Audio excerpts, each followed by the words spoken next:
అందరికీ నమస్కారం అండి. శ్రీ మాత్రే నమః. తులారాశి వారు చాలా అంటే చాలా అదృష్టవంతులండి.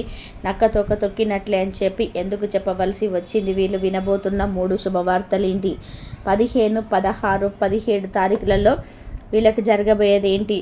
ఇదంతా కూడా మీకు పూర్తిగా తెలుసుకోవాలి అనుకుంటే తులారాశి వారు వీడియోని ఎక్కడ కూడా స్కిప్ చేయొద్దండి. చివరి వరకు చూడండి. అప్పుడే మీకు పూర్తిగా అర్థమవుతుంది. మరి ఆలస్యం చేయకుండా వీడియోలోకి అయితే వెళ్ళిపోదాము. వీడియోలోకి వెళ్ళే ముందు ఒక చిన్న రిక్వెస్ట్ అండి. మొదటిసారిగా మన ఛానల్లోకి వచ్చినట్లయితే మన ఛానల్ని సబ్స్క్రైబ్ చేసుకొని ఈ వీడియోకి ఒక చిన్న లైక్ ఇవ్వండి. మీరు ఇచ్చే లైక్ వల్ల మరి కొంతమంది తులారాశి వారికి వీడియో అనేది రీచ్ అవుతుంది. ఇంకా తులారాశి వారు చాలా అంటే చాలా తెలివైన వారు.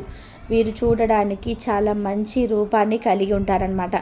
మంచి రూపంతో పాటు ఆకర్షణీయంగా మాట్లాడే మాట తీరుతోటి, చక్కటి స్వరంతో ఎదుటి వారిని ఇట్టే ఆకర్షించుకుంటారు.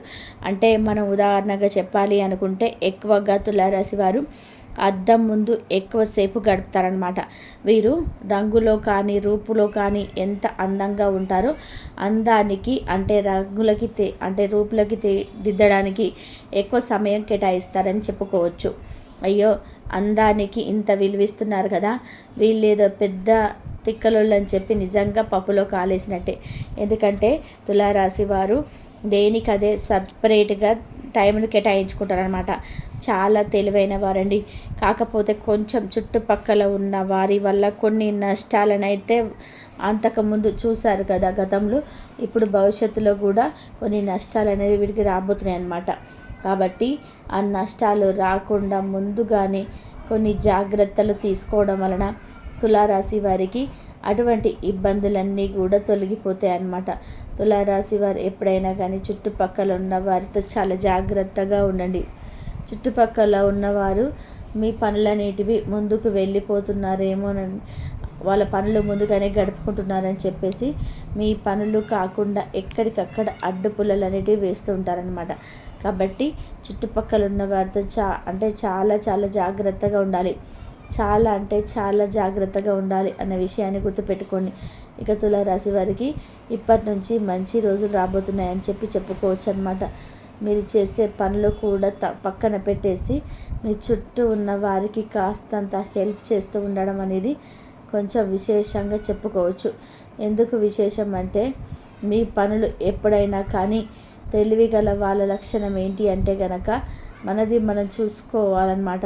మనది చూసుకున్న తర్వాత మన అవసరాలు అన్నీ కూడా తీర్చుకున్న తర్వాత మనకి ఇక ఏ ప్రాబ్లం లేదు అని చెప్పి మనకు ఎటువంటి డోకా అనేది లేదు అని అనుకునేటప్పుడు పక్క వాళ్ళ దగ్గరికి వెళ్ళి అవతల వాళ్ళకి ఏదైనా హెల్ప్ చేయడానికి ప్రయత్నించాలి.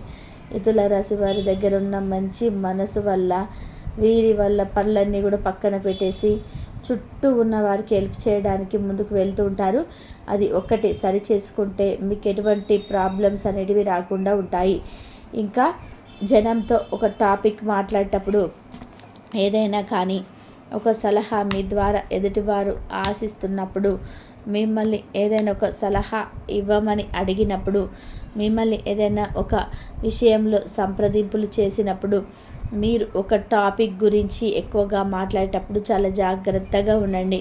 ఎందుకంటే దానివల్ల కొన్ని ఇబ్బందులు వచ్చే అవకాశం అయితే ఉంది. కాబట్టి అవతల వారితో ఏదైనా ఒక విషయం గురించి కొంచెం డీప్గా వెళ్ళేటప్పుడు ఆచితూచి అడుగు వేయడం ముఖ్యమని గుర్తుపెట్టుకోండి. ఇక తులారాశి వారికి గ్రహాల యొక్క అనుకూలం అనేది చాలా పుష్కలంగా ఉంటుంది. ఏ గ్రహమైనా కానీ వీరికి అనుకూలమైన స్థితిలో నడవడం వలన వీరికి అంతా కూడా శుభం జరుగుతుంది అని చెప్పుకోవచ్చు అనమాట. ఇక స్నేహితుల వల్ల కూడా, కుటుంబ సభ్యుల వల్ల కూడా కొంచెం సానుకూలమైన అంటే ఇక్కడ 100% మంచి జరుగుతుందని చెప్పట్లే. ఎందుకంటే మీ స్నేహితుల వల్ల, మీ యొక్క బంధువుల వల్ల కొంత సానుకూలతమైన పరిస్థితి అనేది మీకు ఏర్పడుతుందన్నమాట. కాబట్టి ఆ విషయాన్ని కాస్తంత చూసుకోండి. ఇక పెట్టుబడులు అనేటివి ఇప్పటి వరకు గతంలో ఏవైతే వ్యాపారాలకు సంబంధించి పెట్టుబడులు పెట్టారో ఆ పెట్టుబడుల వల్ల కాస్తంత లాభాలు రావడం అయితే స్టార్ట్ అవుతున్నాయి అన్నమాట. ఇది మీకు ఒక గుడ్ న్యూస్ అని చెప్పి గుర్తుపెట్టుకోండి. ఎందుకంటే చేసే బిజినెస్లలో బాగా కలిసి రాబోతుందన్నమాట. ఆ యొక్క బిజినెస్ల కోసం మీరు పెట్టిన పెట్టుబడులు ఏవైతే ఉన్నాయో ఆ పెట్టుబడుల వల్ల కూడా మీకు కాస్తంత లాభాలు అనేటివి రాబోతున్నాయి.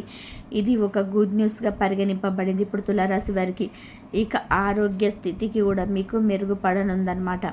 ఇక ఎవరైతే ప్రేమను కోరుకుంటున్నారో, భార్య నుంచి భర్త కానీ, భర్త నుంచి భార్య కానీ, లేదంటే లవర్స్ ఒకరినొకరు ఏదైనా ఒకరినైతే ప్రేమను కోరుకుంటారో వారికి శుక్రుడి యొక్క అనుగ్రహం వలన మీరు కోరుకున్న ప్రేమ అనేది మీకు తప్పకుండా దక్కి తీరుతుందన్నమాట.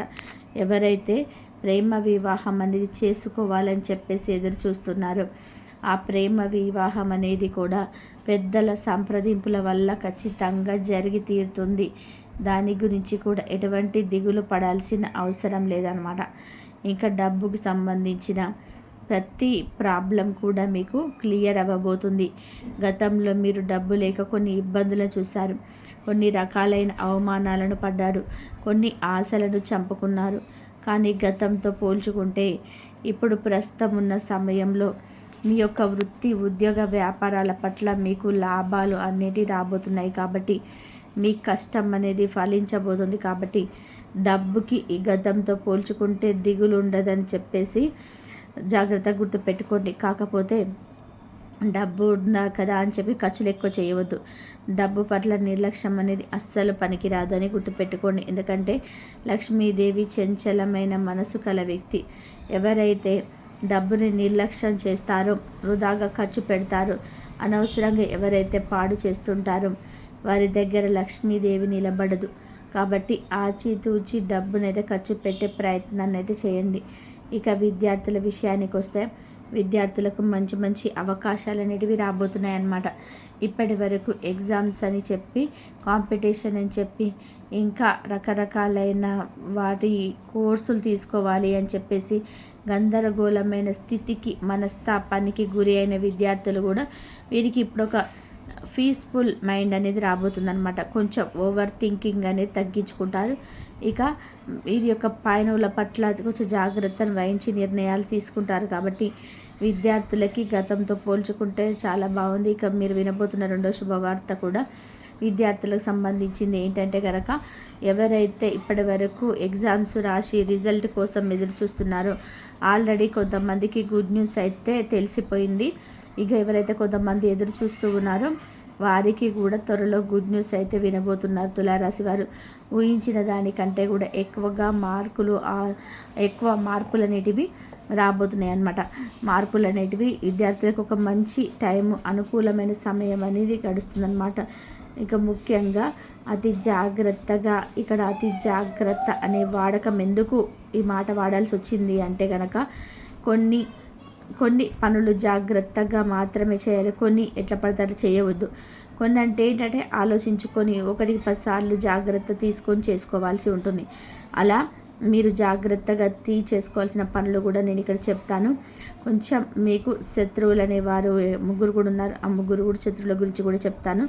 మీ యొక్క పనులు అనేటివి కొంచెం ఏవైనా బిజినెస్కి సంబంధించినవి చేసుకునే పనులు అయితే ఆలోచించుకొని ఆచితూచి ఇప్పటి నుంచి కొంచెం 1-10 సార్లు కుటుంబ సభ్యులను కూడా సంప్రదించుకొని నిర్ణయాలు తీసుకుంటే మీకు తప్పకుండా ఆ యొక్క వ్యాపారాల పట్ల మీకు లాభాలు అనేటివి అధికంగా వస్తాయన్నమాట. ఇక మీకు త్వరలోనే శత్రు నష్టం అనేది జరుగుతుంది. ఒక 5 రోజుల్లో శత్రు నష్టం అనేది జరగబోతుంది. మీకు శత్రువులు ఎవరైతే ఉన్నారో వారి యొక్క ఫస్ట్ లెటర్ని కూడా నేను చెప్తాను. ఇక మీ యొక్క శత్రువులు కూడా కొంచెం మీరు నాశనం అవ్వాలి అని చెప్పి, మిమ్మల్ని ఎలాగైనా కానీ పాడు చేయాలని చెప్పి, మీకు లాభాలు రాకుండా చేయాలని చెప్పి, వాళ్ళకున్న ఖాళీ సమయాన్ని కూడా మిమ్మల్ని నాశనం చేయడానికి అని చెప్పి ఆలోచనతో ఆ సమయాన్ని వాళ్ళు గడుపుతూ ఉన్నారన్నమాట. ఇక నిమ్మ పండుపై మంత్రించి మీరు వెళ్ళే దారిలో ఆ నిమ్మ పండుని వేసే అవకాశం కూడా ఉంది. దానివల్ల మీకు నష్టం జరుగుతుందని చెప్పి కొన్ని మంత్రతంత్రాలు కూడా మీ మీద ప్రయోగిస్తుంటారనమాట. కొంతమంది ఇలా కూడా ఉన్నారు. కాబట్టి నడిచేటప్పుడు కొంచెం జాగ్రత్తగా చూసుకోండి. అమావాస్యలప్పుడు అలాంటి సమయాలలో కాస్త నిమ్మ పండు కనబడ్డ, ఎర్రనీళ్ళు కనబడ్డ తొక్కకుండా ప్రయత్నం చేయండి. ఇక ముఖ్యంగా R అనే లెటర్, T అనే లెటర్, E అనే లెటర్, ఈ 3 లెటర్స్తో స్టార్ట్ అయ్యే వాళ్ళు మీకు శత్రువులండి. ఈ యొక్క లెటర్తో స్టార్ట్ అయ్యే వాళ్ళ దగ్గర మీరు ఏం చేయాలంటే మనసులో ఉన్న ఎటువంటి విషయాన్ని కూడా బయట పెట్టకండి. ముఖ్యమైన విషయాలు వారికి ముఖ్యంగా అసలు చెప్పవద్దు. మీ మనసులో మీ దీని గురించి ఆలోచిస్తున్నాం, మీరు రేపు చేయబోతున్నాం అనే విషయాన్ని కూడా చెప్పవద్దు అనమాట. మీరు ఏ విధంగా ఆలోచిస్తారో మీకు ఆ విధంగానే జరుగుతుంది అన్న విషయాన్ని గుర్తుపెట్టుకోండి. ఇక మూడో గుడ్ న్యూస్ ఏంటంటే కనుక, పెళ్ళి సంబంధాలు ఎవరైతే చూస్తున్నారో ఆ యొక్క పెళ్ళి సంబంధాలన్నిటివి మంచి సంబంధాలు మీకు కుదిరే అవకాశం అయితే కనిపిస్తుందన్నమాట. ఇదొక గుడ్ న్యూస్. ఎవరైతే వివాహం కోసం ఎదురు చూస్తున్నారో, మాకు వివాహ యోగం కలగట్లేదని చెప్పి చూస్తున్నారో వాళ్ళకైతే పెళ్లి సంబంధాలు అయితే కుదరబోతున్నాయి అన్నమాట. ఇక ముఖ్యంగా డబ్బు పరంగా కూడా ఇందాక చెప్పాను, మళ్ళీ చెప్తున్నాను, అనవసరమైన వస్తువులను కొనకండి. మీ యొక్క డబ్బు ఖర్చు చేస్తే మెంటాలిటీ చాలా వరకు కూడా మీరు తెలుసుకున్నారు, కాకపోతే ఇంకొంతమంది తెలుసుకోలేరు. ఆ డబ్బుకు సంపాదించే మెంటాలిటీ ఎంత స్ట్రాంగ్గా ఉంటుందో ఖర్చు చేయడం కూడా తగ్గించుకోవాలి అనే మెంటాలిటీ కూడా మీకు స్ట్రాంగ్గా ఉండాలన్నమాట. ఇక ఓవరాల్గా చూసుకుంటే 15, 16, 17 తారీఖులలో కుటుంబ పరంగా మీకు చాలా అనుకూలంగా ఉందండి. భార్యాభర్తల మంచి అనుకూలత ఉంటుంది. సంతాన పరంగా కూడా చాలా బాగుంటుంది. ఇక మీరు ఏదైనా నిర్ణయించుకునేటప్పుడు 1కి 10 సార్లు కలిసి నిర్ణయించుకుంటే దానివల్ల మీకు శుభ ఫలితాలు అంటే కలుగుతాయి అన్నమాట. ఇక తులారాశి వారి యొక్క తల్లిదండ్రులు ఎవరైతే ఉన్నారో వారికి కూడా చాలా అనుకూలంగా ఉంటుందని చెప్పుకోవచ్చు అనమాట. విద్యార్థుల పరంగా కూడా ఈ 3 రోజులు చాలా బాగుంది. చిన్న చిన్న ప్రయాణాలు అనేవి తగిలే అవకాశం అయితే ఉంది ఈ 3 రోజులలో. ఇంకా అంతకు మించి ఎటువంటి ప్రమాదాలు కానీ అపాయాలు కానీ ఏది కూడా ఈ 3 రోజులలో మీకు జరగదు. ఎటువంటి నష్టాలు కూడా మీకు ఉండవు. మీరు చేస్తున్న పని పట్ల మీకు అధిక లాభాలు వచ్చే అవకాశం అయితే కనిపిస్తుంది. ప్రతి సోమవారం కూడా శివాలయానికి వెళ్ళి శివుని యొక్క అభిషేకం చేసుకోవడం కానీ శివుని దర్శించుకోవడం వల్ల కూడా శుభ ఫలితాలు అనేవి కలుగుతాయి అన్నమాట. శనివారం కుదిరితే వెంకటేశ్వర స్వామి గుడికి వెళ్ళండి. పిండి దీపాలు వెలిగించే ప్రయత్నం చేయండి. ఇంట్లో నిత్యం దీపారాధన చేసుకుంటూ ఉండండి. తులసి మొక్క దగ్గర దీపాన్ని పెట్టుకోండి. దీనివల్ల మీ ఇంట్లో ఉండే నెగిటివ్ ఎనర్జీ అనేది పూర్తిగా తొలగిపోతుందన్నమాట. ఓవరాల్గా చూసుకుంటే లవర్స్ పరంగా బాగానే ఉందండి. విద్యార్థుల పరంగా కూడా చాలా బాగుందన్నమాట. సినీ రంగ పరిశ్రమల వారికి, రియల్ ఎస్టేట్ వారికి కూడా బాగుంది. గృహిణీలకు కూడా చాలా బాగుందన్నమాట. ఆడవారికి కూడా అంతా అనుకూలంగా ఉంది. ఆరోగ్యం కూడా అనుకూలిస్తుంది కాబట్టి, అలాగే ఆ దైవం కూడా మీకు సపోర్ట్ చేస్తుంది. ఈ 3 రోజులలో వచ్చేసరికి మీకు చాలా బాగుంటుంది. లేకపోతే మీరు చేసే చేతి నిండా పని మాత్రం పుష్కలంగా ఉంటుందండి. చిన్న వాళ్ళకైనా పెద్దవాళ్ళకైనా అన్ని రంగాల్లో మనం గమనించినట్లయితే ఉద్యోగస్తులు కావచ్చు, వ్యాపారస్తులు కావచ్చు, చిన్న కూలి పనికి వెళ్ళే వాళ్ళు కావచ్చు, ఆడవాళ్ళు కావచ్చు, మగవాళ్ళు కావచ్చు, మీకు మంచిగా అవకాశాలు అయితే వచ్చినాయి. అవి ఉద్యోగాలకు ప్రమోషన్స్ రూపంలో కావచ్చు, లేకపోతే ట్రాన్స్ఫర్ కానీ, శాలరీస్ పెరగడం కానీ, ఈ ఉద్యోగం లేదు అనుకునే వారికి ఏదైనా చిన్న ఉద్యోగం అయినా సరే రావడం కానీ, ఏదైనా గవర్నమెంట్ ఉద్యోగాల కోసం ఎదురు చూసే వాళ్ళు కానీ అలాంటి అవకాశాలు రావడం కానీ, లేకపోతే ఏదైనా అంటే వ్యవసాయం చేసే వాళ్ళు ఉండవచ్చు, వాళ్ళు ఏదైనా పొలాల కౌలుకు తీసుకొని అంటే దొరకనుకున్న విత్తనాలు అవన్నీ ఏమైనా కొనుగోలు చేసుకోవడం, సొంతంగా ఏదైనా బిజినెస్ చేసుకోవాలనుకునే వారికి కూడా చేతికి డబ్బు అందడం అవ్వచ్చు.